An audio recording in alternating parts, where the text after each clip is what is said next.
Hello, I'm the official name rater.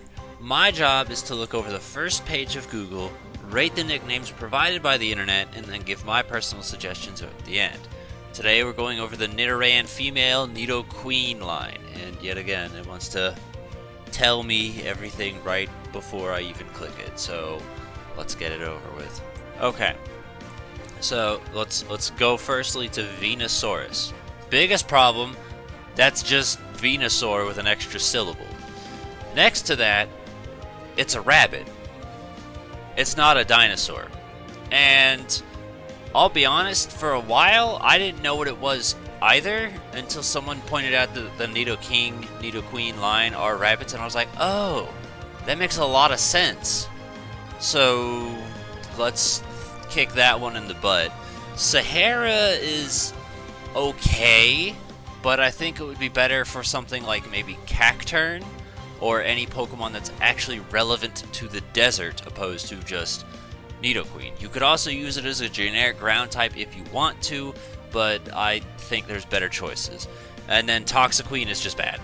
Okay, now I'm not saying that this one's a good one, but I figured it's only also fair to address this because normally I'm against gender-based nicknames, but because Nidoqueen is literally female only, like it's easier to brush it aside because it doesn't matter. But yeah, you're gonna see Nidoqueen Elizabeth, you get it?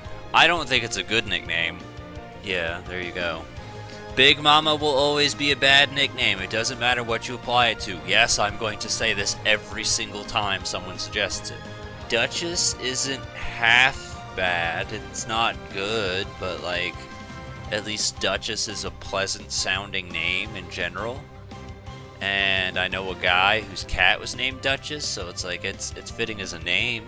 Yeah, Miss Nido, there's one you're gonna see. That's the in-game trade for Fire Red Leaf Green. Do I think it's good? Not at all, but I mean, I guess if you want to at least reference that, there's that.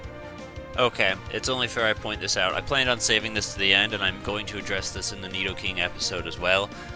Something like Bonnie and Clyde, I actually do like, but again, I feel like it's probably only going to be noticeable when they're together. So unless you have them together, I don't think anyone's going to draw the parallel. But this is kind of like Itchy and Scratchy, where if you pair them together, it can actually work and be halfway decent. Okay, here's another one. This is funny to me because the one I use for my Nidoking is actually this. It's Nidoking, spelled like that. But that was suggested to me years ago by someone on Facebook. And it is applicable to Nidoqueen as well if you want to. I just don't want to use it for both. But I want to acknowledge it just because I think it's funny. Because I come up with this mental image of them doing a thumbs up like, Nido! And I found that hilarious. So that's one I use for Nidoking. And if you want to, you could for Nidoqueen. It still works. I also really like this one because like it's referencing Queen the band, so Mercury, that's good because Freddie Mercury, and then you got Killer Queen and Fat Bottom.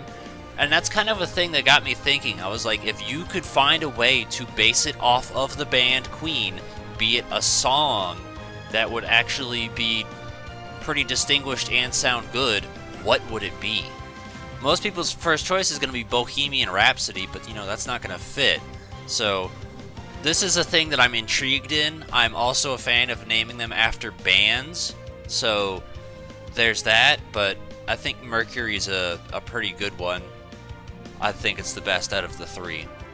Oh, it's a sad day on this site because there's no suggestions. Okay, maybe it's just because of the site that I'm on, because this is ifunny.co. But I wanted to read just the amount of cringe real quick for this Name My Nidoqueen. We have such great ones as Bitch, Dicksucker69, Poison Bitch, Butt Dork. Congratulations, you're on the internet forever. Yeah, this was kind of a bust though. We did look through all of them and there's very few good suggestions, and I knew that coming in, and that kind of bothers me. So last thing to check is going to be the spreadsheet. Again, I'm not particularly crazy about gender-based, but I guess if you wanted to do Cleopatra because it's guaranteed female, you could do that as well. I also saw this for Sandshrew, and I briefly considered it before I was like, yeah, but gender, so no. That's it, though.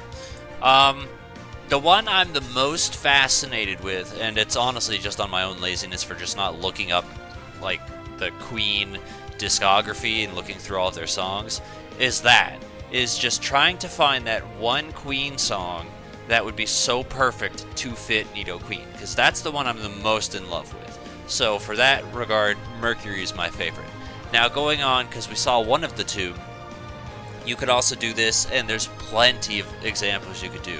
For like Bonnie and Clyde, that was a really good one, but only if you pair it with Nidoking. The other one I have written down is Jack and Jill, and I know we're going to see it tomorrow, because I'm pretty sure we're going to see it tomorrow. The other one I remember seeing, it was with one of them when looking up the nicknames. It was Mom and Dad, which I thought was pretty funny.